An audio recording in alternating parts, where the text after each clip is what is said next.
जगत में प्रत्येक व्यक्ति को किसी ना किसी प्रकार की निर्बलता अवश्य होती है। जैसे कोई बहुत तेजी से दौड़ नहीं पाता तो कोई अधिक भार नहीं उठा पाता, कोई असाध्य रोग से पीड़ित रहता है तो कोई पढ़े हुए पाठों को स्मरण में नहीं रख पाता। ऐसे अनेकों उदाहरण और भी हैं। क्या आप किसी ऐसे व्यक्ति को जानते हैं जिसे सब कुछ प्राप्त हो और हम जीवन की उस एक निर्बलता को जीवन का केंद्र मानकर जीते हैं? इस कारणवश हृदय में दुख और असंतोष रहता है सदा। निर्बलता मनुष्य को जन्म से अथवा संजोग से प्राप्त होती है, किंतु उस निर्बलता को मनुष्य का मन अपनी मर्यादा बना लेता है। किंतु कुछ व्यक्ति ऐसे भी होते हैं जो अपने पुरुषार्थ और श्रम से उस निर्बलता को पराजित कर देते हैं। क्या भेद है उनमें और अन्य लोगों में? क्या आपने कभी विचार किया है? सरल सा उत्तर है इसका। जो व्यक्ति निर्बलता से पराजित नहीं होता, जो पुरुषार्थ करने का साहस रखता है हृदय में, वो निर्बलता को पार कर जाता है।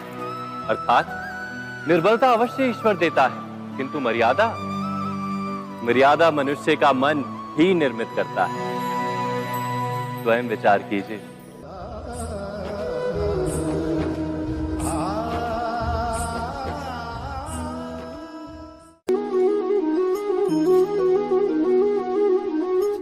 भविष्य का दूसरा नाम है संघर्ष। हृदय में आज इच्छा होती है और यदि पूर्ण नहीं हो पाती तो हृदय भविष्य की योजना बनाता है। भविष्य में इच्छा पूर्ण होगी ऐसी कल्पना करता रहता है, किंतु जीवन ना तो भविष्य में है ना अतीत में। जीवन तो इस क्षण का नाम, अर्थात इस क्षण का अनुभव ही जीवन का अनुभव।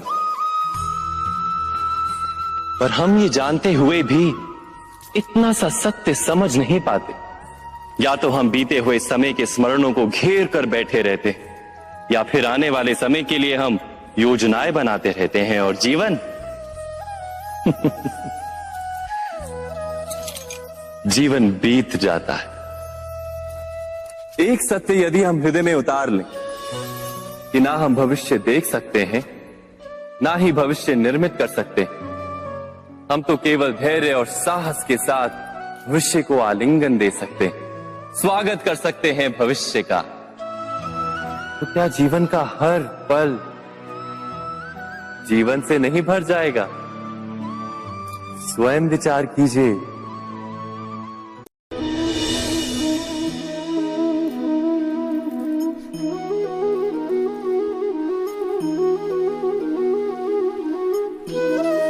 ज्ञान प्राप्ति सदा ही समर्पण से होती है, ये हम सब जानते हैं।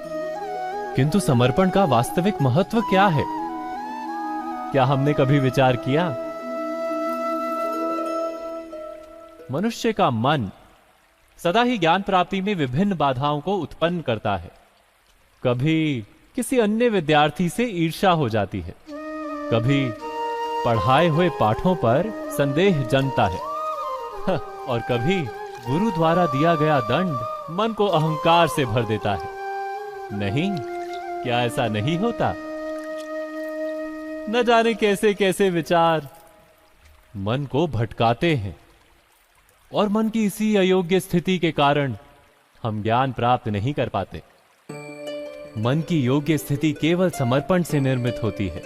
समर्पण मनुष्य के अहंकार का नाश करता है।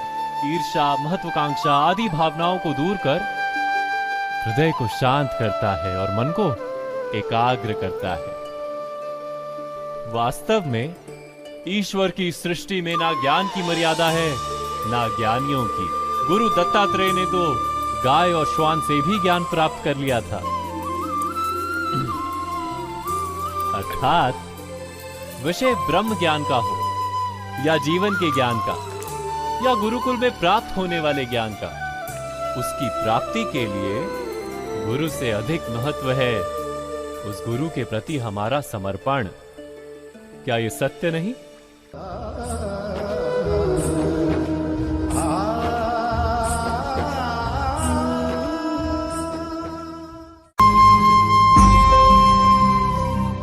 प्रत्येक मनुष्य के जीवन में ऐसा क्षण अवश्य आता है जब सारे स्वप्न, सारी आशाएं, सारे दृश्य ध्वस्त हो जाते हैं। जीवन के सारे आयोजन ही बिखर जाते हैं। एक और धर्म होता है और दूसरी ओर सुख।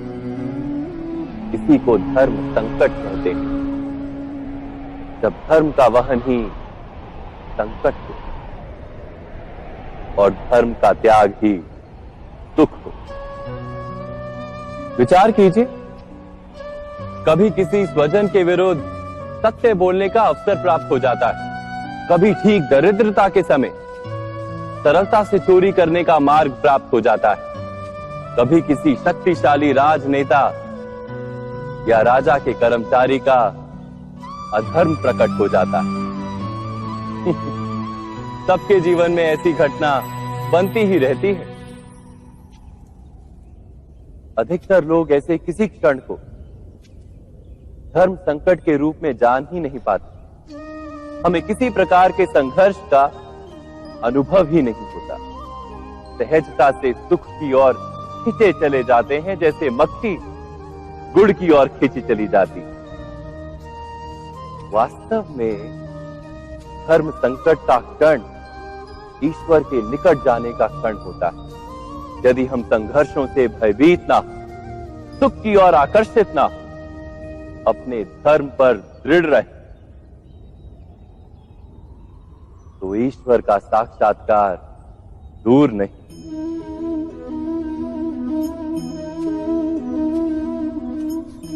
पवन से युद्ध करने वाला पत्ता यदि पेड़ से गिरता है तो भी आकाश की ओर उठता है। पवन से झुकने वाली घास वहीं भूमि पर रह जाती। अर्थात धर्म संकट से यदि हम संकट को ही टाल दें तो सुख तो मिलता है, जीवन बढ़ता है, किंतु क्या चरित्र नहीं टूटता? क्या आत्मा दरिद्र नहीं हो जाती? क्या ईश्वर से अंतर नहीं हो जाता? स्वयं विचार कीजिए।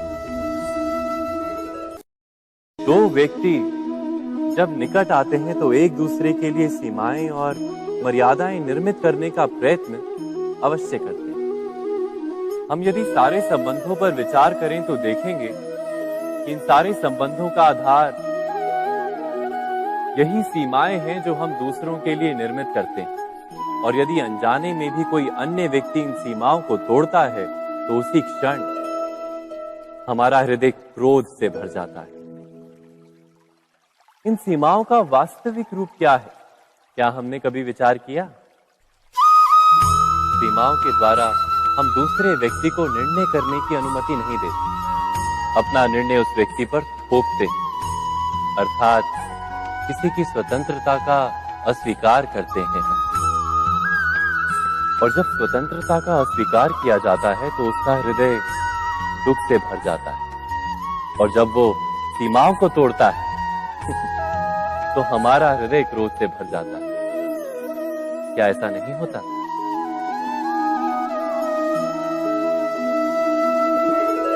पर यदि एक दूसरे की स्वतंत्रता का सम्मान किया जाए तो किसी मर्यादाओं या सीमाओं की आवश्यकता ही नहीं होती। अर्थात जिस प्रकार स्वीकार किसी संबंध का देह है, क्या वैसे ही स्वतंत्रता किसी संबंध की आत्मा नहीं? स्वयं विचार कीजिए। सबके जीवन में ऐसा प्रसंग अवश्य आता है कि सत्य कहने का निश्चय होता है हृदय में, किंतु मुख से सत्य निकल नहीं पाता। कोई भय मन को घेर लेता है। किसी घटना अथवा प्रसंग के बारे में बात करना या फिर स्वयं से कोई भूल हो जाए उसके बारे में कुछ बोलना, क्या ये सत्य है? नहीं, ये तो केवल तथ्य है। अर्थात जैसा हुआ था वैसा केवल बोल देना सामान्य सी बात। किंतु कभी कभी उस तथ्य को बोलते हुए भी भय लगता है। कदाचित किसी दूसरे की भावनाओं का विचार आता है मन। दूसरे को दुख होगा ये भय भी शब्दों को रोकता है। तो ये सत्य क्या है? क्या हमने कभी विचार किया है? जब भय रहते हुए भी कोई तथ्य बोलता है तो वो सत्य कहलाता है। वास्तव में सत्य कुछ और नहीं, केवल निर्भयता का दूसरा नाम है। और निर्भय होने का कोई समय नहीं होता, क्योंकि निर्भयता आत्मा का स्वभाव है।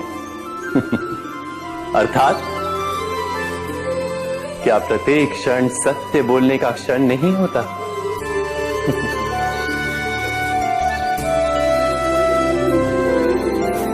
स्वयं विचार कीजिए।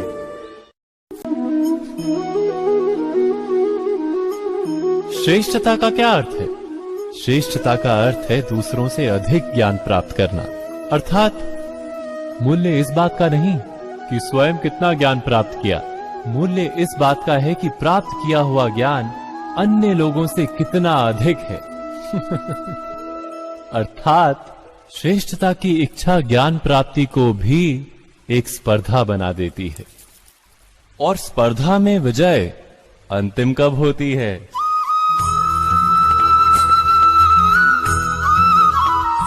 कुछ समय के लिए तो श्रेष्ठ बना जा सकता है, किंतु सदा के लिए कोई श्रेष्ठ नहीं रह पाता। फिर वही असंतोष, पीड़ा और संघर्ष जन्म लेता है। किंतु श्रेष्ठ बनने के बदले यदि उत्तम बनने का प्रयत्न करें तो क्या होगा?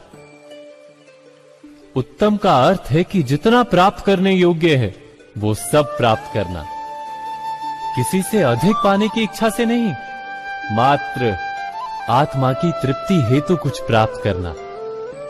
उत्तम के मार्ग पर किसी अन्य से स्पर्धा नहीं होती, स्वयं अपने आप से स्पर्धा होती है। अर्थात उत्तम बनने का प्रयत्न करने वाले को देर अबेर सारा ज्ञान प्राप्त हो जाता है, बिना प्रयत्न के ही वो श्रेष्ठ बन जाता है। किंतु जो श्रेष्ठ बनने का प्रयत्न करता है वो श्रेष्ठ बने या ना बने, उत्तम कभी नहीं बन पाता।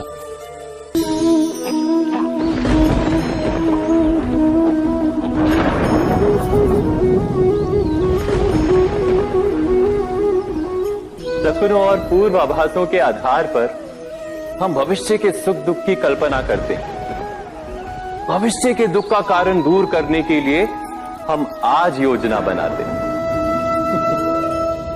किंतु कल के संकट को आज निर्मूल करने से हमें लाभ मिलता है या हानि पहुंचती है? ये प्रश्न हम कभी नहीं करते। सत्य तो ये है कि संकट और उसका निवारण साथ जनते हैं, व्यक्ति के लिए भी और सृष्टि के लिए भी। नहीं, आप अपने भूतकाल का स्मरण कीजिए, इतिहास को देखिए, आप तुरंत ही ये जान पाएंगे कि जब जब संकट आता है तब तब उसका निवारण करने वाली शक्ति भी जन्म लेती है। यही तो जगत का चलन है। वस्तुतः संकट ही शक्ति के जन्म का कारण है। प्रत्येक व्यक्ति जब संकट से निकलता है तो एक पद आगे बढ़ा होता है, अधिक चमकता है, आत्मविश्वास से अधिक भरा होता है, न केवल अपने लिए अपितु विश्व के लिए भी। क्या ये सत्य नहीं? वास्तव में संकट का जन्म है एक अवसर का जन्म, अपने आप को बदलने का, अपने विचारों को ऊंचाई पर करने का अवसर, अपनी आत्मा को बलवान और ज्ञान मंडित बनाने का अवसर। जो ये कर पाता है उसे कोई संकट नहीं होता, किंतु जो ये नहीं कर पाता वो तो स्वयं एक संकट है विश्व के लिए। विचार कीजिए।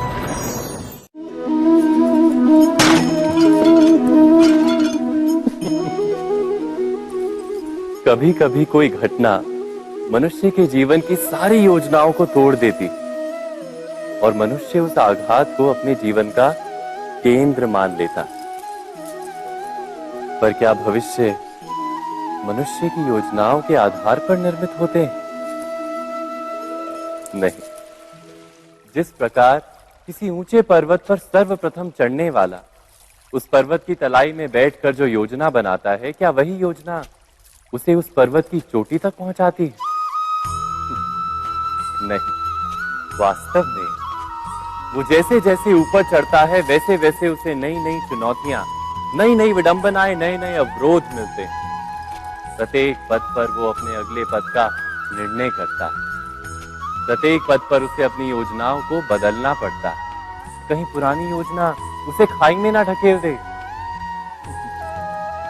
वो पर्वत को अपने योग्य नहीं बना पाता, केवल स्वयं को पर्वत के योग्य बना सकता है।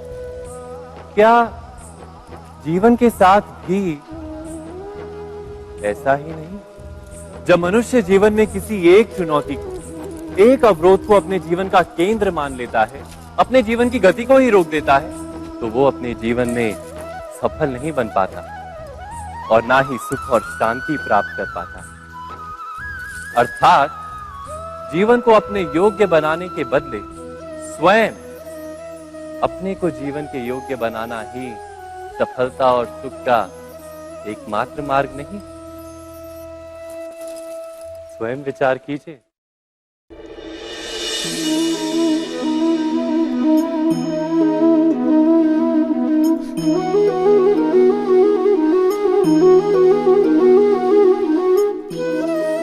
जीवन का हर क्षण निर्णय का क्षण होता है। प्रत्येक पद पर दूसरे पद के विषय में कोई निर्णय करना ही पड़ता है और निर्णय अपना प्रभाव छोड़ जाता है।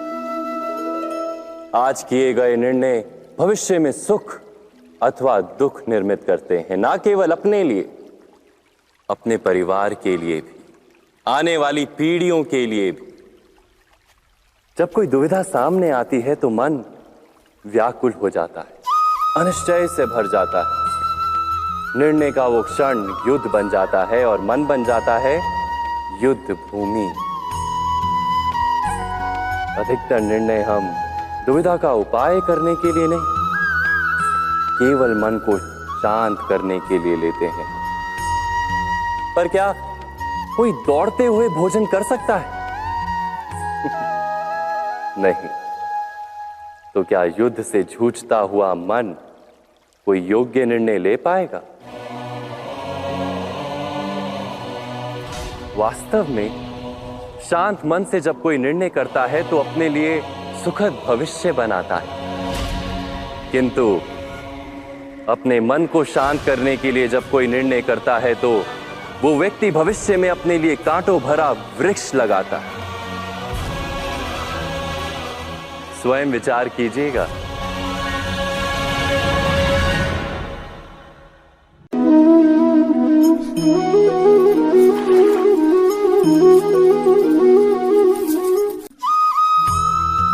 जीवन में आने वाले संघर्षों के लिए जब मनुष्य स्वयं को योग्य नहीं मानता, जब उसे अपने ही बल पर विश्वास नहीं रहता, तब वो सद्गुणों को त्याग कर दुर्गुणों को अपनाता है।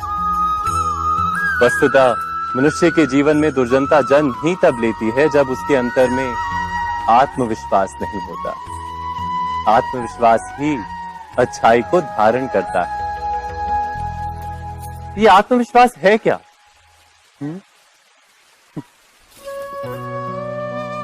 जब मनुष्य ये मानता है कि जीवन का संघर्ष उसे दुर्बल बनाता है, तो उसे अपने ऊपर विश्वास नहीं रहता।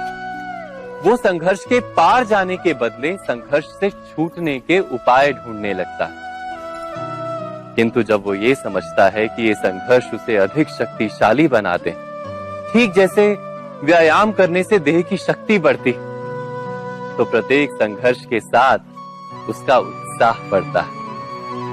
अर्थात आत्मविश्वास और कुछ भी नहीं, मन की स्थिति, जीवन को देखने का दृष्टिकोण मात्र है। और जीवन का दृष्टिकोण तो मनुष्य के अपने वश में होता है। स्वयं विचार कीजिए।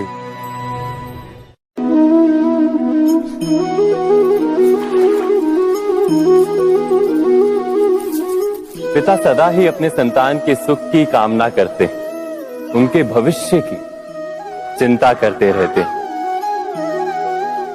इसी कारणवश सदा ही अपने संतानों के भविष्य का मार्ग स्वयं निश्चित करने का प्रयत्न करते रहते। जिस मार्ग पर पिता स्वयं चला है, जिस मार्ग के कंकर पत्थर को स्वयं देखा है, मार्ग की छाया, मार्ग की धूप को स्वयं जाना है, उसी मार्ग पर उसका पुत्र भी चले, यही इच्छा रहती है हर पिता की। निस्संदेह उत्तम भावना है ये, किंतु 3 प्रश्नों के ऊपर विचार करना हम भूल ही जाते हैं। कौन से प्रश्न? प्रथम प्रश्न, क्या समय के साथ प्रत्येक मार्ग बदल नहीं जाते? क्या समय सदा ही नई चुनौतियों को लेकर नहीं आता? तो फिर बीते हुए समय के अनुभव नई पीढ़ी को किस प्रकार लाभ दे सकते हैं? दूसरा प्रश्न, क्या प्रत्येक संतान अपने माता पिता की छवि होता है? हाँ, संतानों को संस्कार तो अवश्य माता पिता देते हैं, किंतु भीतर की क्षमता तो ईश्वर देते हैं। तो जिस मार्ग पर पिता को सफलता मिली है, विश्वास है कि उसी मार्ग पर उसकी संतानों को भी सफलता और सुख प्राप्त होगा। तीसरा प्रश्न, क्या जीवन के संघर्ष और चुनौतियां लाभकारी नहीं होती? क्या प्रत्येक नया प्रश्न एक नए उत्तर का द्वार नहीं खोलता? तो फिर संतानों को नए नए प्रश्नों, संघर्षों और चुनौतियों से दूर रखना, ये उनके लिए लाभ करना कहलाएगा या हानि पहुंचाना? अर्थात जिस प्रकार संतान के भविष्य का निर्माण करने के बदले उसके चरित्र का निर्माण करना श्रेष्ठ है, वैसे ही संतानों के जीवन का मार्ग निश्चित करने के बदले उन्हें नए संघर्षों के साथ जूझने के लिए मनोबल व ज्ञान देना अधिक लाभदायक नहीं होगा? स्वयं विचार कीजिए। मनुष्य की सबसे बड़ी दुर्बलता क्या होती है? सोचिए। धन, प्रेम, अहंकार। मनुष्य की सबसे बड़ी दुर्बलता होती है उसके रहस्य। चाहे आप कितने भी शक्तिशाली क्यों ना हो, कितने भी प्रबल क्यों ना हो, परंतु उसके रहस्य उसके नाश की चाबी होती है। इसलिए यदि प्रबल रहना है, शक्तिशाली रहना है, समर्थ रहना है, तो अपने रहस्य को किसी को भी ना बताएं, ना मित्र को और ना ही शत्रु को, क्योंकि समय पड़ने पर कब कौन शत्रु हो जाए ऐसा कहना संभव नहीं। विभीषण को रावण के अमृत कुंड का ज्ञात था, इसीलिए प्रभु श्री राम रावण का वध करने में सफल हो सके। इसलिए उचित यही है कि आप अपने रहस्य को स्वयं तक ही सीमित रखें। मनुष्य जीवन की परीक्षा में सफल होने के लिए क्या नहीं करता? वो परिश्रम करता है, दौड़ भाग करता है, और ये सब करने के पश्चात भी जब उसका काम नहीं बनता तो वो नकल करता है ना? तनिक लौटिए अपने बचपन में, स्मरण कीजिए अपने बचपन की स्मृतियों का। क्या स्मरण हुआ? विद्यालय में जब आप परीक्षा देने जाते थे तो क्या होता था? आप ना सहे, परंतु कोई ना कोई सफलता पाने के लिए नकल करता ही था और उत्तीर्ण भी हो जाता था, है ना? परंतु जीवन की परीक्षा ऐसी नहीं होती। नकल करने वाला सफल नहीं होता। कारण विद्यालय में सबके प्रश्न पत्र एक होते थे, परंतु जीवन के प्रश्न पत्र और उनकी कठिनाई सबके लिए भिन्न होती, तो निश्चित रूप से उनके उत्तर भी भिन्न होंगे ना। इसलिए यदि आपको जीवन में सफलता पानी है तो नकल ना कीजिए, स्वयं के प्रश्नों का उत्तर स्वयं ढूंढिए और सफलता आपकी ही होगी। मनुष्य का जीवन हार और जीत विजय और पराजय, सफलता और असफलता के मध्य झूलता रहता है। आपके साथ भी ऐसा होता होगा, है ना? जब आप सफल होते हैं, किसी चुनौती पर विजय पाते हैं, तो मन प्रसन्नता से आनंद के उपवन में झूमने लगता है। और जब आप असफल होते हैं, तब मन दुख और पीड़ा के सागर में डूबने लगता है। परंतु वास्तव में सफलता और असफलता है क्या? तनिक ध्यान से सोचिए। ये केवल हमारी मनोस्थिति मात्र है। हमारी पराजय तब नहीं होती जब हमारा शत्रु विजय प्राप्त कर ले। हमारी पराजय तब होती है जब हम पराजय स्वीकार कर लें। हम असफल तब नहीं होते जब हम लक्ष्य ना पा सके। हम असफल तब होते हैं जब हम प्रयास करना बंद कर दें। इसलिए प्रयास करते रहें और हार ना माने, क्योंकि जिस दिन आप हार स्वीकारना बंद कर देंगे, जीत आपके चरणों में होगी।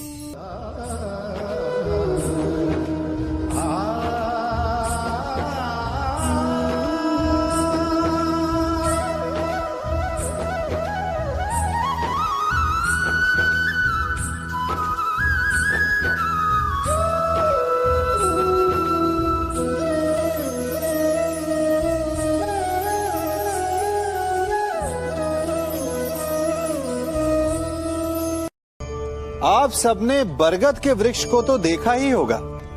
क्या आपको ज्ञात है, बरगद के वृक्ष के बीज का आकार राई से भी छोटा होता है, परंतु बरगद का वृक्ष संसार के महाकाय वृक्षों में जाना जाता है। जब उसका जन्म होता है, तब उसमें वो जटाएं, वो शाखाएं नहीं होती, परंतु जैसे जैसे उसका विस्तार होता है, जैसे जैसे वो अधिक शाखाओं का भार उठाता है, अधिक पत्तियों का सृजन करता है, वैसे वैसे उसकी शाखाएं जटाएं बनकर जड़ तक पहुंचती है और इस वृक्ष को सहारा देती है। ये जीवन का बहुत महत्वपूर्ण पथ है। बिना लोभ लालच शुभ कार्य करें, अन्य लोगों की सहायता करें। धीरे धीरे आपने जिनकी सहायता की, वो आपके सहायक बनते जाएंगे, आपकी जड़ों को और बलशाली बनाएंगे, आयु मान और आकार बढ़ाएंगे। सहजीवन, सहायता और निष्काम कर्म आपको मृत्यु के पश्चात भी मरने नहीं देगा, आपको अमर रखेगा। हमारा शरीर प्रकृति का एक महान आविष्कार है। इससे जटिल संरचना संसार में और कोई नहीं। हमारा शरीर जितना जटिल है, यदि इसे ठीक से जाना जाए तो इससे अधिक सरल ज्ञान देने वाला और कोई नहीं। हमारे शरीर में 5 इंद्रियां होती हैं, जो हमें भाव, गुण और वस्तुओं का बोध कराती हैं। हमारे पास आंखें हैं, नाक है, स्पर्श के लिए त्वचा है, कान है और जीभा है। सबका भिन्न भिन्न कार्य है। आंखों से देखना, कानों से सुनना, नथनों से श्वास लेना, त्वचा से स्पर्श करना और जीभा से स्वाद लेना। परंतु क्या आपने कभी सोचा कि प्रकृति ने हमें 2 आंखें दी, 2 नथने दी, 2 कान दी, स्पर्श के लिए ये पूरा शरीर दिया, परंतु जीभा केवल 1 दी? ऐसा क्यों? क्योंकि प्रकृति चाहती है कि हम देखें अधिक, सुने अधिक और ज्ञान अधिक अर्जित करें, बोले कम। क्योंकि अधिक वाचाल नाश को निमंत्रण देता है। स्मरण रखिएगा।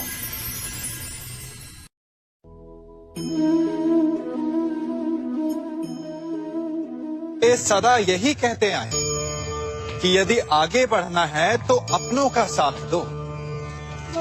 सत्य कहते हैं, अपनों का साथ देना ही चाहिए। परंतु साथ देने से पूर्व ये अवश्य पहचान लेना चाहिए कि अपने हैं कौन। क्या अपने वही होते हैं जिनके साथ हमारा रक्त संबंध होता है, या अपने मित्र?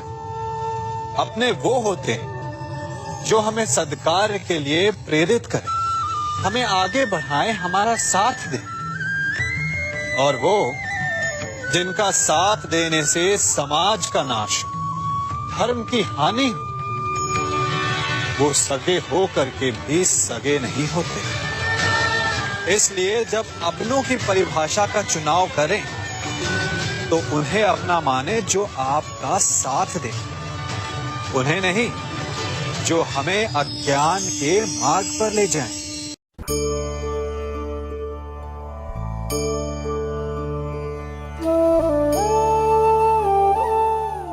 आप जिनसे प्रेम करते हैं सदा उनके समीप रहना चाहते हैं, नहीं चाहते कि कभी अपनों से दूर होना पड़े, बिछड़ना पड़े। परंतु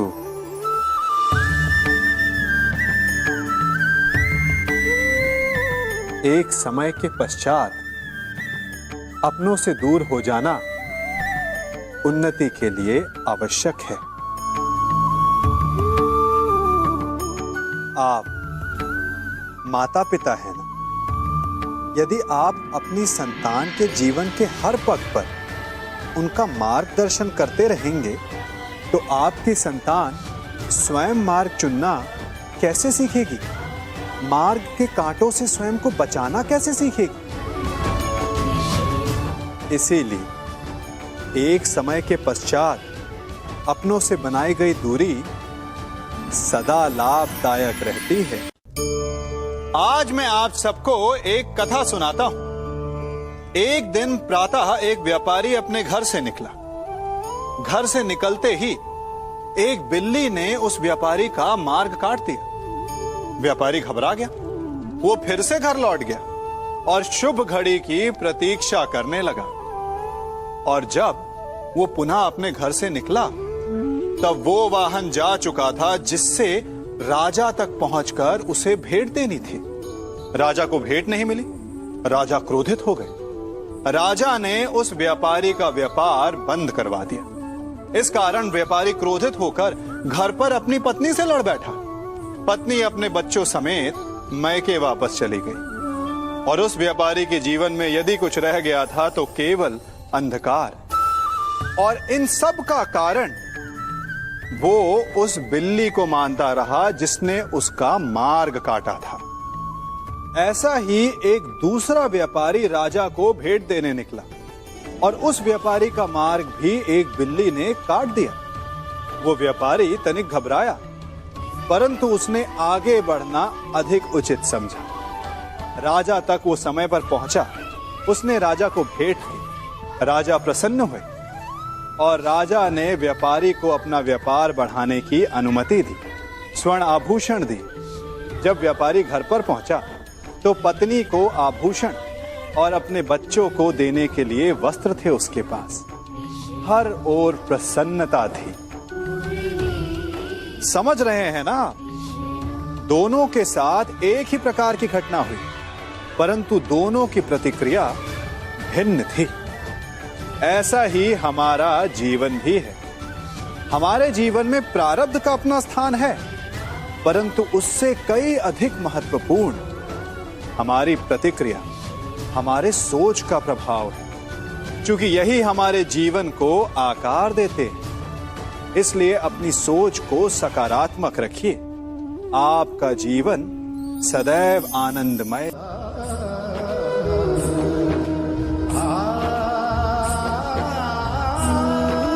हम सभी अपने जीवन में कोई ना कोई कार्य करते हैं। कार्य करते हैं तो थकान की अनुभूति होती है, और यदि थकान ना उतरे तो कार्य करने का मन नहीं करता। हम आशा करते हैं कि कदाचित एक दिन में 24 के स्थान पर 26 घंटे होते तो आराम करने के लिए हमें और अधिक समय मिल जाता। हमें ऐसा अनुभव होता है कि हम बहुत अधिक कार्य कर रहे हैं, है ना? परंतु क्या आपने कभी सोचा है कि जो लोग संसार में सफल हैं, उनके पास भी सफल होने के लिए दिन में केवल 24 घंटे थे। तो फिर वो सफल क्यों हैं? इसका एक छोटा सा रहस्य है। वो कार्य चुनते हैं जो उन्हें प्रिय है, जिसे करने में उन्हें आनंद आता है। उन्हें लगता ही नहीं कि वो कार्य कर रहे हैं, उन्हें लगता है कि वो प्रतिपल आनंद मना रहे हैं। और जब आप आनंद मनाते हैं तो थकान कैसी? इसलिए यदि आप जीवन में कोई भी कार्य करें तो वो आपके मन को भाना चाहिए, या जो कार्य आप कर रहे हैं उसे अपने मन को भा देने दो। सफलता आपको मिलेगी। कभी सोचा है हमारा जीवन भी उस रेत की घड़ी की भांति है? जो रेत नीचे गिर चुकी है वो हमारा अतीत है, जो अब भी ऊपर है वो हमारा आने वाला भविष्य है, और वर्तमान ये संकुचित स्थल है जहां से धीरे धीरे करके रेत गिर रही है। अर्थात हमारे पास जीने के लिए यही एक क्षण है। उसका उपयोग कैसे करना है ये हम पर निर्भर करता है। जो बीत गया उसका दुख मनाना है, या जो भविष्य में होने वाला है उसकी प्रतीक्षा में क्रोध करना है। सब कुछ करने के लिए यही एक क्षण है। प्रसन्न रहना है तो उसके लिए भी यही एक पल है। प्रतीक्षा करते रहोगे तो ये पल भी भूतकाल में बदल जाएगा। इसलिए आनंद के लिए, परोपकार के लिए प्रतीक्षा ना कीजिए। आपके पास जो पल है उनका भरपूर सदुपयोग कीजिए, क्योंकि इस घड़ी को पलटकर आप फिर से समय अवश्य गिन सकते हैं, परंतु अपना बीता हुआ समय आप वापस नहीं लौटा पाएंगे।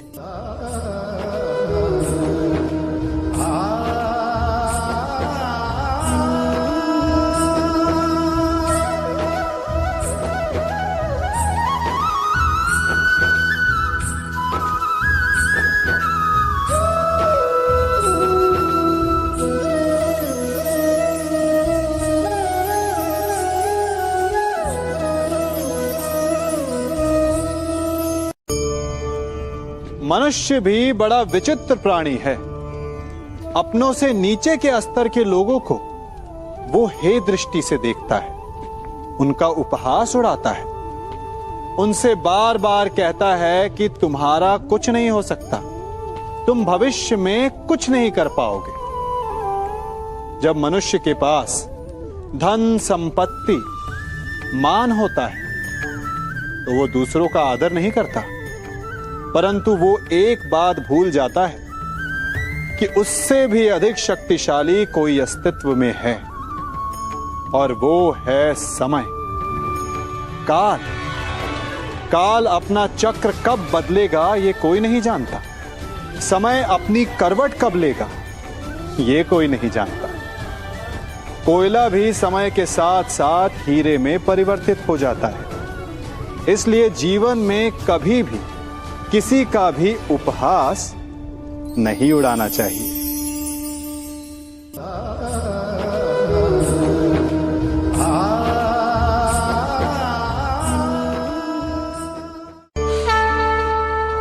गर्व, अभिमान और अहंकार, ये तीनों सुनने में एक जैसे लगते हैं, परंतु तीनों का अर्थ भिन्न होता है और परिणाम भी। तीनों का आरंभ प्रेम से होता है। स्वयं से प्रेम, परिश्रम हमारे मन में गर्व को जन्म देता है, और सफलता अभिमान जगाती है। यहां तक ठीक है, परंतु जब ये भावना अहंकार बन जाती है तब वो समस्या बन जाती है, क्योंकि सबसे बुरा अंत अहंकारी का ही होता है। परंतु मनुष्य के लिए पहेली यही है कि पहचाना कैसे जाए कि अहंकार जग गया है और उसका दमन आवश्यक है। इसका उत्तर मैं नहीं, आपका मन देगा। जब तक आप स्वयं से प्रसन्न हैं, जब तक आप सबसे ऊंचा उठने का प्रयास कर रहे हैं, तब तक ठीक है। परंतु जब आपके मन में दूसरों को नीचा समझने का भाव आ जाए तो सावधान हो जाइए, क्योंकि यही अहंकार है जो वास्तव में आपको हीन कर रहा है।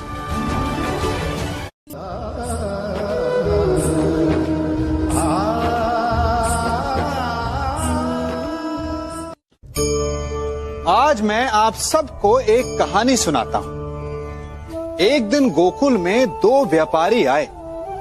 एक व्यापारी शहद का था, बड़ा मीठा शहद था उसका, परंतु वो गोकुल में टिक नहीं पाया। उसके व्यापार ने घाटा खाया और शीघ्र ही वो गोकुल छोड़कर चला गया। और दूसरा व्यापारी मिर्च का था। पहले दिन वो एक पोटली लाया और दूसरे ही दिन वो पूरी बैलगाड़ी भर कर लाया। और धीरे धीरे पूरी मथुरा में उसकी धाक जम गई। मुझे बड़ा आश्चर्य हुआ, तो मैंने बाबा से पूछा कि ऐसा क्यों कि एक मीठे शहद का व्यापारी कंगाल हो गया और एक मिर्च का व्यापारी धीरे धीरे नगर सेठ बन गया। बाबा मुस्कुराए और उन्होंने कहा कि मीठी बोली बोलने वाले की तीखी मिर्च भी बिक जाती है, और जो कड़वी बोली बोलता है उसका मीठा शहद भी नहीं बिकता। वाह, कितने उत्तम विचार हैं उनके, और उचित ही है। मनुष्य अपने जीवन में सदैव अपने वचनों से उठता है और अपने वचनों से ही गिरता है। इसलिए अपने जीवन में सदैव मीठी बोली बोलने का प्रयास कीजिए, आपका जीवन सरल हो जाएगा। मनुष्य की सबसे बड़ी दुर्बलता क्या होती है? सोचिए। धन, प्रेम, अहंकार। मनुष्य की सबसे बड़ी दुर्बलता होती है उसके रहस्य। चाहे आप कितने भी शक्तिशाली क्यों ना हो, कितने भी प्रबल क्यों ना हो, परंतु उसके रहस्य उसके नाश की चाबी होती है। इसलिए यदि प्रबल रहना है, शक्तिशाली रहना है, समर्थ रहना है, तो अपने रहस्य को किसी को भी ना बताएं, ना मित्र को और ना ही शत्रु को, क्योंकि समय पड़ने पर कब कौन शत्रु हो जाए ऐसा कहना संभव नहीं। विभीषण को रावण के अमृत कुंड का ज्ञात था, इसीलिए प्रभु श्री राम रावण का वध करने में सफल हो सके। इसलिए उचित यही है कि आप अपने रहस्य को स्वयं तक ही सीमित रखें।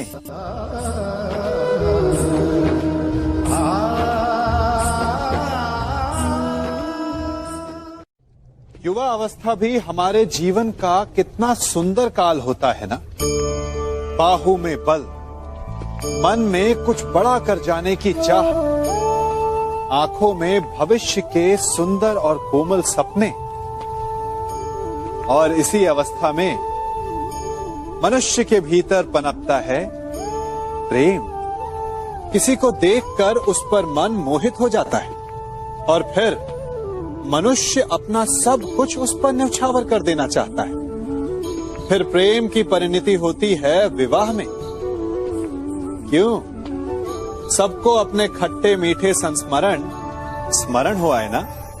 परंतु यहीं से अधिकतर माता पिता और संतान के मध्य विचारों का विरोध प्रारंभ हो जाता है।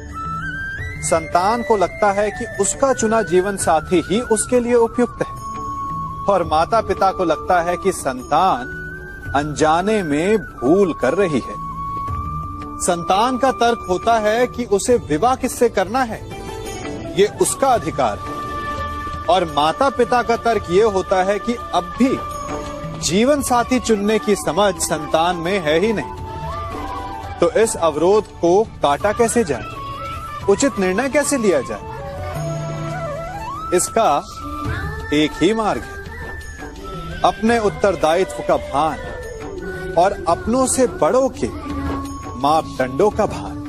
विवाह करने से पूर्व यह जान लेना आवश्यक है कि विवाह केवल अपने प्रेम को पाने का मार्ग नहीं है, अपितु विवाह से जीवन का एक नया द्वार भी खुलता है, और हर नए जीवन के साथ नए उत्तरदायित्व भी होते हैं। और यदि इन उत्तरदायित्वों को समझकर निर्णय लिया जाए तो विश्वास कीजिए, आपका दाम्पत्य जीवन आनंद से भरा रहेगा, और आपको कभी यह पछतावा नहीं होगा कि आपने कोई अनुचित निर्णय लिया।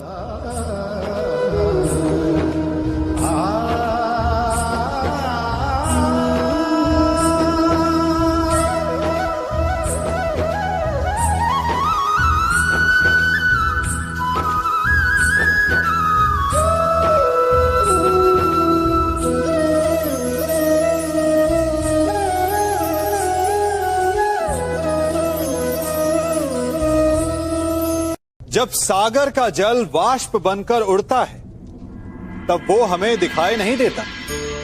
मेघ उस जल को अपने भीतर छिपा लेते हैं, लंबी यात्रा करते हैं, प्रयास करते हैं कि वो जल सदा उनके भीतर छिपा रहे, परंतु जब वायु का वेग उन्हें उड़ाकर किसी पर्वत से ले जाकर के टकरा देता है, तब उन मेघों को बरसना ही पड़ता है, क्योंकि यही नियति है, यही प्रकृति है। क्योंकि जल को सागर में जाकर मिलना ही है। ठीक ऐसा ही हमारे साथ भी होता है। हम सत्य को अपने मन के मेघों में चाहे जितना छिपाने का प्रयास कर लें, परंतु समय की आंधी उसे वास्तविकता के पर्वत से ले जाकर के टकराकर हमारे समक्ष ले ही आती है। जिस भय के कारण आप सत्य को सामने नहीं लेकर आना चाहते, एक दिन वही भय हमारे समक्ष आकर खड़ा हो जाता है, और फिर हम लाचार हो जाते हैं, क्योंकि हमने उस भय का सामना करने की तैयारी नहीं की होती। इसलिए सत्य से भागे नहीं, उसे छिपाए भी नहीं, उसे स्वीकार करें। भविष्य की बड़ी विपत्ति से बच जाएंगे।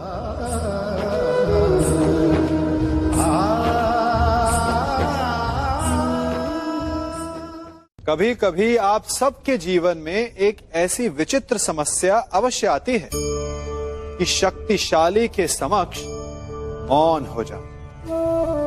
कि उस शक्तिशाली से विवाद करने से बचने के लिए आप मौन रह जाते। मानता हूं, ऐसा करने से आप एक विवाद से बच जाते, एक संघर्ष से बच जाते, परंतु ऐसा बचाव एक बड़े संघर्ष को जन्म दे देता है। कैसे?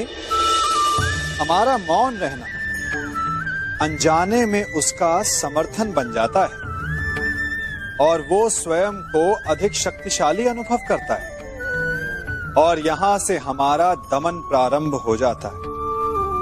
एक के बाद एक हम अन्याय में अनचाहे रूप से सम्मिलित होते चले जाते।